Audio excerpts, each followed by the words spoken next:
रामकृष्ण हरी मंडळी, चला आज आपण जाणार आहे एका चार धामच्या पैकी, भारतातले मोठे चार धाम त्याच्यापैकी एक रामेश्वरम.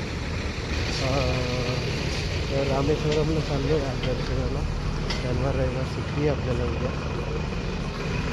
चार धामला यात्रेला, चार धामच्या प्रमुख भारताचे चार धामापैकी एक असं रामेश्वरम मंदिर आहे.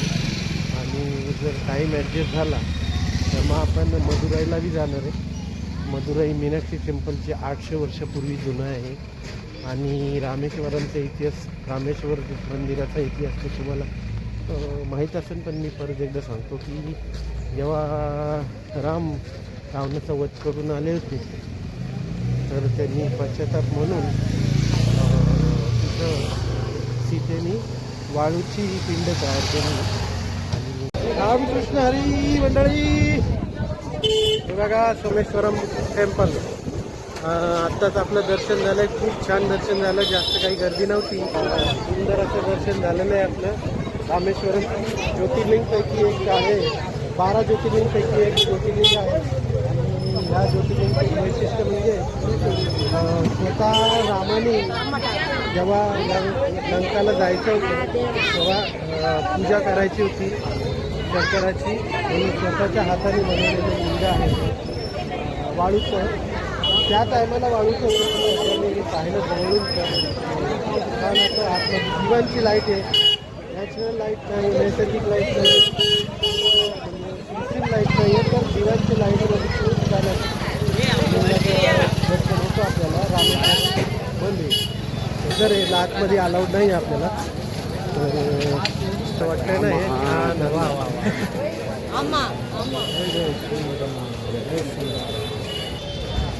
तर असं सुंदर असं मंदिर आहे रामेश्वरमचं. जय श्रीराम.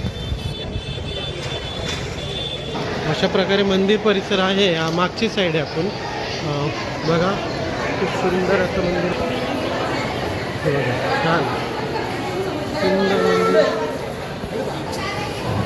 तसे नक्षीकाम केलेलं आहे मस्त असं मंदिरात. अशाच प्रकारे हे तर पार्वतीचं मंदिर आहे आणि शेजारीच आहे त्याचा. जय शिवशंकर शंभो. आपल्या नदी घेतलेले प्रसाद सर्वांना मस्त छान. रामकृष्ण हरी मंडळी, जय श्रीराम. तर आता रामचरण पादुकाची जागा आहे इथं अयोध्या ह्याच्यामध्ये रामेश्वरमध्ये.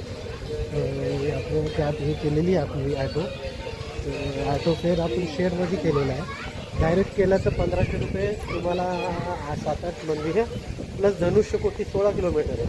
तर धनुष्यकोटी बी फिरायला आपल्याच गणित भेटतात. तर आपण शेअरमध्ये ॲटो केलेली आहे. आपल्याला 600 पर लागला. तर चला तुम्हाला रामचरण पादुका ज्या आहेत त्याचं दर्शन करा. हां, no issue, no issue, no no.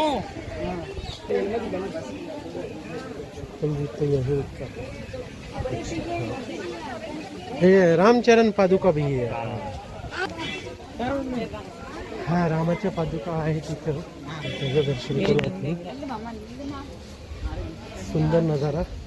रामेश्वरमचं कसं आहे हे बघा. एक प्रकारे बेट आहे, जसं मालदीव वगैरे आहेत ना तसं आतमध्ये बेट आहे. कंबन बीच वरून आपल्याला जायला भेटतं. बघा ते दोन्ही बाजूला समुद्र आहे बघा. ते मंदिर परिसर.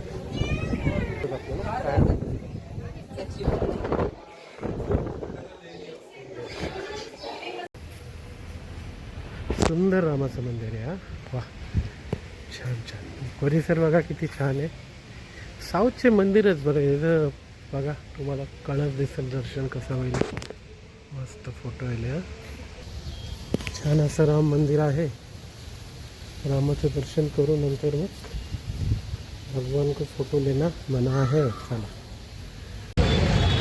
इथं पंचमुखी हनुमान आहे मंदिर. आणि इथं जे सेतू बनवण्यासाठी जे आपले हे आहेत ते सुद्धा, सेतू बनवणारे तरंगणारे पत्थर जे आहेत ते सुद्धा आतमध्ये आहेत, पण आपल्याला दिवस काढायला आला होता. तुम्हाला एक माहिती देतो. हे एक मंदिर आहे मस्त छान. ओम नमस्कार. वा सुंदर मंदिर, नटराजांची मंदिर आहे. वा सुंदर सुंदर छान मंदिर आहे. नक्षीकाम बघा, खूप छान मंदिर.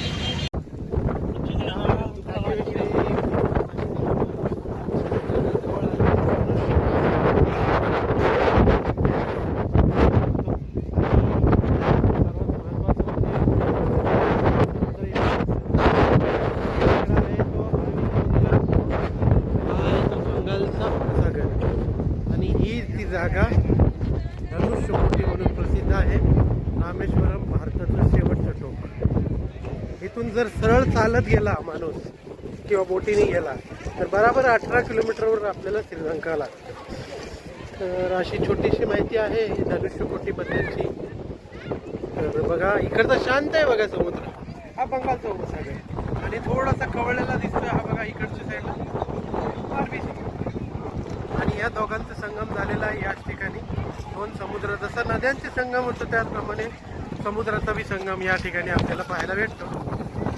कशी वाटली जागा तुम्ही अवश्य पहा. माझे निलेश सोडोळ @YouTube चॅनलवर पहा.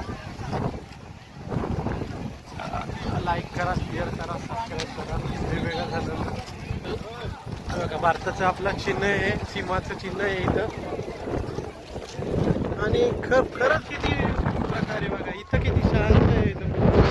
एक साईड आणि दुसऱ्या साईडला समुद्र असा खवळता दिसतो. आणि हे बघा हेच भारताचं चिन्ह. प्रत्येक बाजू प्रत्येक गव्हर्नमेंटच्या जागेमध्ये हे चिन्ह. आपले गाडीचे असा हा धनुष्यकोटी रामेश्वर छान आहे, मस्त आहे. हवा खूप भयंकर आहे बाबा. मोकळं ढाकं आहे ना, हवा रोका आहे, थांबायला जागेच नाही. तर हे ॲक्च्युली खोल समुद्र झाल्यासारखं आहे. ते बी 17 ते 18 किलोमीटर असतं जमिनीवर. त्यामुळे इथं मोकळा हवेशीर हवा केसरी वाकडी तिकडे नाही. चला कसं वाटलं सांगा नक्कीच मला.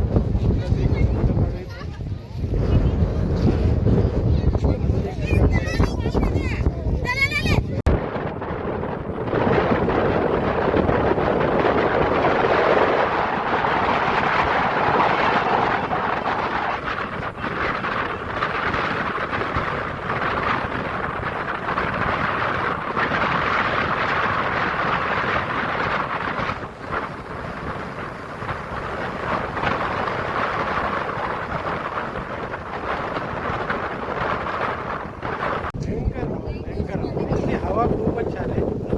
आता रस्ता असल्यामुळं मोकळा झाला आहे.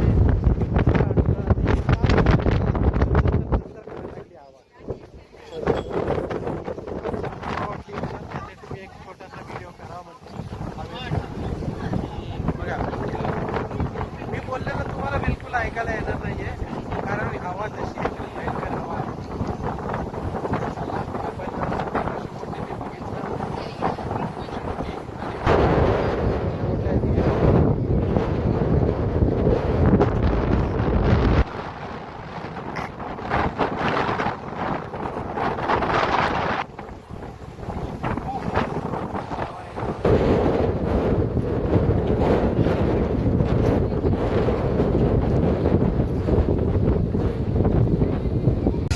फोटो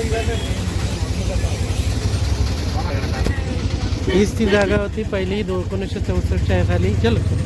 1964 साली ही जागा पाण्यामध्ये बुडून गेली. रेल्वे स्टेशन होतं ब्रिटिश कालीन. एक ते एक ब्रिटिश कालीन अशा बिल्डिंगच होत्या. सगळं उडून तुडून गेलं. हां पोस्ट ऑफिस वगैरे होता, सगळं तुटून गेलं. त्याच्यानंतर इथं परत वस्ती तयार नाही झाली. मोठे मोठे दुकान बांधतात टेम्पररी.